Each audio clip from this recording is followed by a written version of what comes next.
I'm going on an adventure, and you're coming with me. Tomorrow I have a day off from work, and in a rare instance, my wife and kids will also be gone on a short little trip, so I am all by myself. So what do I do with a day all on my own? Well, I live in the tri-state area, and I discovered that there are quite a few different video game stores in Connecticut. So we are going for a drive tomorrow, and you're going to come with me, and we're going to see what we can find. I don't know what they'll have. I don't know what I'll buy, but I'm excited to go look and maybe pick up a few things to add to our collection.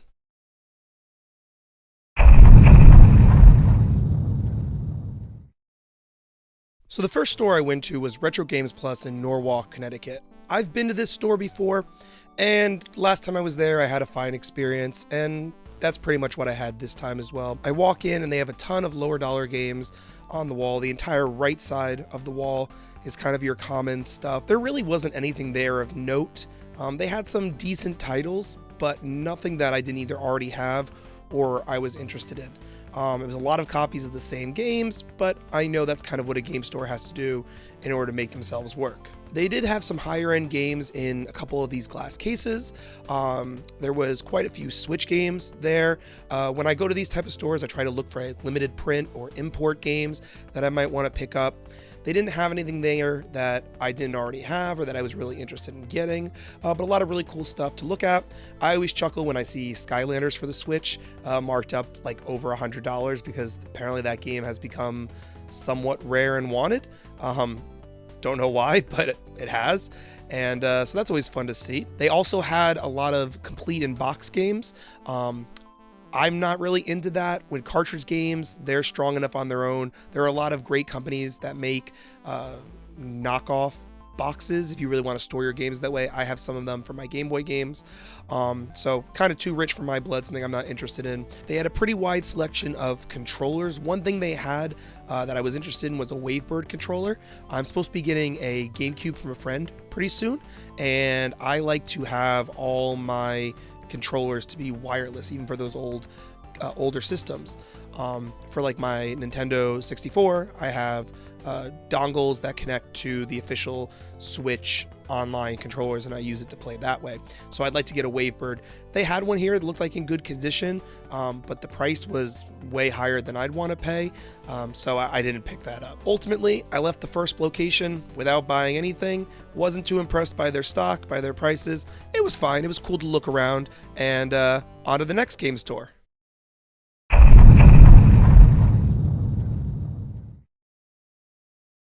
Next store I went to was another Retro Games Plus, this time in Orange, Connecticut, and I liked this one way better. I would say it was a little smaller than the first one, but it felt less disorganized than the first one. It felt like there was a lot more quality stuff there. Now, I didn't really mention what I was looking for. I was looking for kind of middle tier stuff. Not exactly anything rare, but also nothing like shovelware. Your Marios, your Zeldas, your Pokemon, kind of standard stuff that a person might want in their collection, because everything I buy, I do have an intention to play. I might not always get to it right away, but I really don't buy any games that I'm like, yeah, no, I just am buying this for the sake of completionist. And two things that I was hoping to get on this trip were I wanted a PlayStation 2, because I'd like to play PlayStation 1 and PlayStation 2 games on my CRT. And I was a Nintendo kid growing up, so there's a lot of games there that I was missing. And I'd also like to get an NES, because that's the only kind of retro Nintendo console that I'm missing. So that's kind of what I was looking for. So I walked in, like I said, very nice selection. One thing I noticed, they had a big selection of Pokemon cards, which I'm not really into. They also had a really big selection of manuals, loose manuals, which again, I'm not really into the whole complete in box thing. But if someone was looking to kind of fill in their collection, that might be a good option for them, and they were fairly cheap. Something else they had was in the glass cases, they had some rare titles. They had a ton of DS Pokemon games, really good ones like Platinum and Pearl, and I have some of those already, so I wasn't interested, but I thought they were a pretty fair price too. Something else this Retro Games Plus had that I didn't notice at the other one is they had a pretty big section for comic books, loose comic books as well as graded comic books.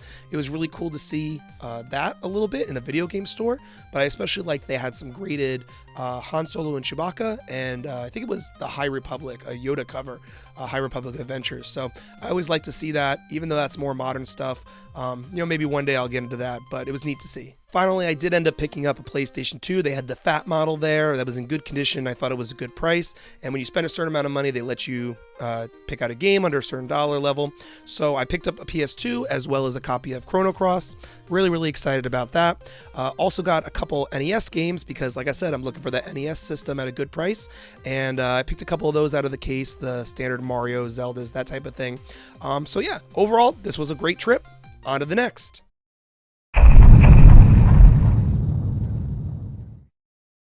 Now, at this point in my trip, I realized I might have made a pretty big mistake. See, the reason I'm off from work is because it's Memorial Day weekend. And something I realized very quickly as I was driving is everyone else is off from work as well. And so it took way longer than I originally thought it was going to be to get from one store to another.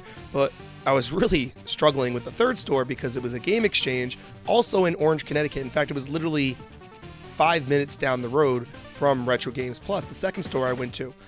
But it took me like 15 minutes, maybe even a little more, to get there in my car just because traffic and I hit every single light. But anyway, I went into this game exchange and oh my gosh, it smelled like smoke. It was heavy smoker atmosphere. Not something I wanted to breathe in, especially not around games that I want to buy. And this was very similar to Retro Games Plus. They had a big wall with a ton of games, but it was all really common stuff. They must have had like 20 copies of Uncharted 2 and Uncharted 3, which I see at like every game store, tons of copies of those games. And I guess that means they were popular at one time, but now no one wants them. And there was just a lot of titles like that. They also had a really big case filled with loose Game Boy Advanced, and DS and 3DS games. Like I said before, I don't really care for cartridge games if it doesn't have the box. Game Boy Advance, I think everybody threw away that cardboard. But for DS and 3DS games, those came in a clamshell hard plastic case. So I like to have that. So there really wasn't any DS or 3DS games that I was interested in picking up for the collection. There was also a really big glass case filled with Pokemon cards. I think there were some baseball cards in there as well. There's also some guys looking through binders of singles to buy. I love looking at Pokemon cards, but it's not something that I have time or money to get into. I already have enough stuff that I spend my money on. So I looked at those really quick just to kind of, for nostalgia's sake, you know, some of that base set 90s goodness. And then I left without buying anything.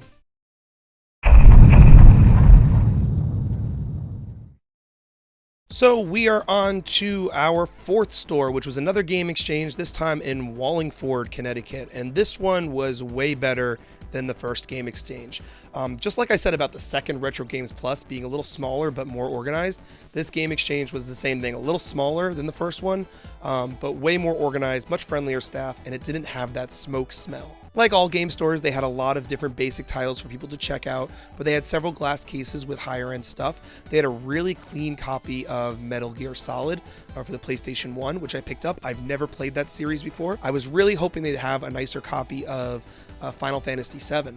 I want to play that game because I got the remake thinking that I'd play that version, but people have told me that that's more of a retelling alternate universe kind of story, so I want to play the original first. And they did have a copy, but it was the greatest hits version, and I kind of want to stay away from that green label. They also had a pretty large selection of strategy guides and graphic novels. I know some people are really into collecting those Prima strategy guides.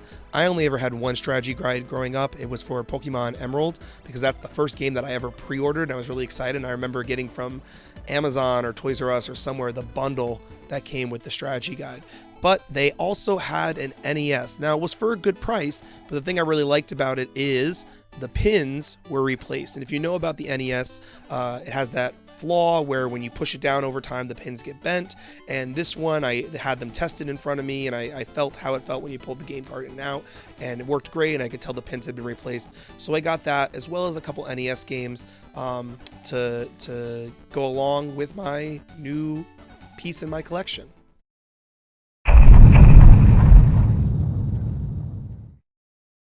Now we're going to kind of end on a low note. I was ready to head back home, and there was one more store I wanted to go to because it was in the direction of my house, and that was Game Exchange in Waterbury, Connecticut. I didn't even take any footage of this one. I stopped in very briefly. It was very crowded.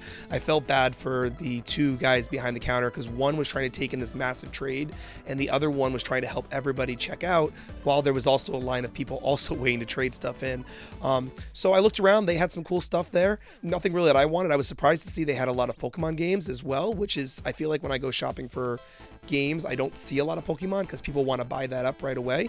But it was a neat little store to check out, and I'm glad I went. And then what should have been an hour ride home at most ended up taking me like an hour and 20 minutes. But then I finally got home and I set up my NES, I set up my PlayStation 2, and I am excited to have my shelf filled in with all my different older consoles to play some of these older games. As the weather gets warmer, I end up spending more time down here in my basement because it's a lot cooler. During the winter, I don't spend a lot of time down here because it's cold down here. So sometimes I don't get to play as many of the older games as I'd like, but I'm really excited for this summer because it's going to be nice and cool down here, and now I've got a bunch of new stuff to play. So like, comment, and subscribe, and let me know if there's any other good game stores in the tri-state or northeast area that I should check out, and we'll see you nerds later.